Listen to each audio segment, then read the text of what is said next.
दिल्ली की मुख्यमंत्री आतिशी ने 6 जनवरी को वोटर लिस्ट में नाम जोड़ने और काटने को लेकर चुनाव आयोग को पत्र लिखा था। आतिशी ने नई दिल्ली विधानसभा में वोटों की गड़बड़ी को लेकर चिंता जताई थी। इससे पहले उन्होंने प्रेस कॉन्फ्रेंस कर चुनाव में बड़े घोटाले का दावा किया था।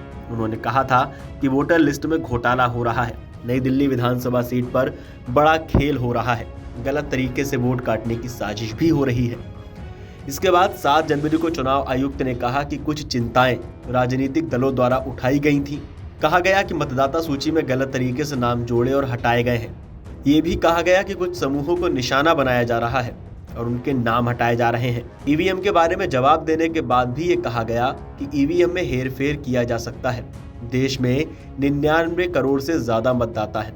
लिस्ट में वोटर के काटने बढ़ाने की चर्चा भी हुई। वोटर लिस्ट में नाम काटने की शिकायत भी की गई। कहा गया कि वोटरों के नाम काटे गए हैं। हम हर सवाल का जवाब देने के लिए तैयार हैं। हम हर सवाल का जवाब देने के लिए जिम्मेदार हैं। मुख्य चुनाव अधिकारी राजीव कुमार ने कहा कि ईवीएम मतगणना के लिए पूर्णतः सुरक्षित है। ईवीएम से छेड़छाड़ के आरोप निराधार हैं। हम अब इसलिए बोल रहे हैं क्योंकि चुनाव के समय हम नहीं बोलते। बीबीपीएटी प्रणाली वाली ईवीएम मतदान प्रणाली की सटीकता सुनिश्चित करती है। पुराने पेपर बैलेट की वापसी अनुचित और प्रतिगामी है। इसका उद्देश्य चुनावी प्रक्रिया को पटरी से उतारना है। चुनाव आयुक्त राजीव कुमार ने कहा कि ईवीएम में अविश्वसनीयता या किसी खामी का कोई सबूत नहीं है। ईवीएम में वायरस या बग आने का कोई सवाल ही नहीं है। ईवीएम में अवैध वोट होने का सवाल ही नहीं है। कोई धांधली संभव नहीं है। हाई कोर्ट और सुप्रीम कोर्ट अलग अलग फैसलों में लगातार यही कह रहे हैं। और क्या कहा जा सकता है? ईवीएम मतगणना के लिए फुल प्रूफ डिवाइस है। टेम्परिंग के आरोप बेबुनियाद हैं। हम अभी बोल रहे हैं क्योंकि चुनाव के समय हम नहीं बोलते। मुख्य चुनाव आयुक्त राजीव कुमार ने कहा कि एजेंट के सामने ईवीएम सील की जाती है। एजेंट के सामने ईवीएम में चुनाव चिन्ह डाले जाते हैं। 7 से 8 दिन पहले चुनाव चिन्ह डाले जाते हैं। हर दल को इसकी जानकारी दी जाती है। ईवीएम की पूरी प्रक्रिया पारदर्शी है। ईवीएम में अवैध वोट की संभावना नहीं है। देखिए, जब चुनाव का समय होता है, एक न्यूज आ जाती है छोटी सी, कोई बोल देते हैं एक बात और वो लोगों को भ्रमित करती है। एक ऑनलाइन न्यूज चैनल ने निकाल दिया कि 5-5.5 लाख वोट ज्यादा काउंट हुए वीटीआर से। इतना भी जहमत नहीं उठाई कि वीटीआर में पोस्टल बैलेट्स नहीं होते। जैसे ही उनके संज्ञान में लाया गया पोस्टल बैलेट नहीं होते, तो क्या किया, वो न्यूज स्टोरी ही विड्रॉ कर ली।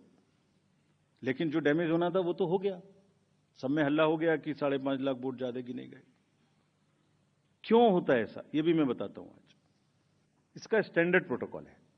स्टैंडर्ड प्रोटोकॉल है, लिखित है। और जैसे मैंने आपको किताब दिखाई, ऐसी 70 हमारी हर प्रोसेस की इस तरीके की, इलेक्टोरल रोल से रिलेटेड हो, काउंटिंग से रिलेटेड हो, पोलिंग एजेंट से रिलेटेड हो, पॉलिटिकल पार्टी हो, कोई सी भी प्रोसेस हो, सबकी सब वेबसाइट पर 70-80 हमारी पूरी की पूरी डिटेल्ड गाइडलाइंस उपलब्ध हैं, सर्कुलेटेड हैं पॉलिटिकल पार्टीज को।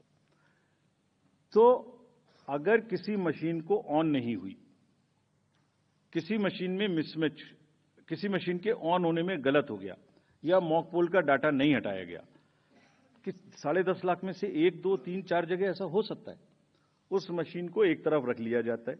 इस पूरी खबर पर आपका क्या कहना है, हमें कमेंट करके बताइए और देखते रहिए अमर उजाला।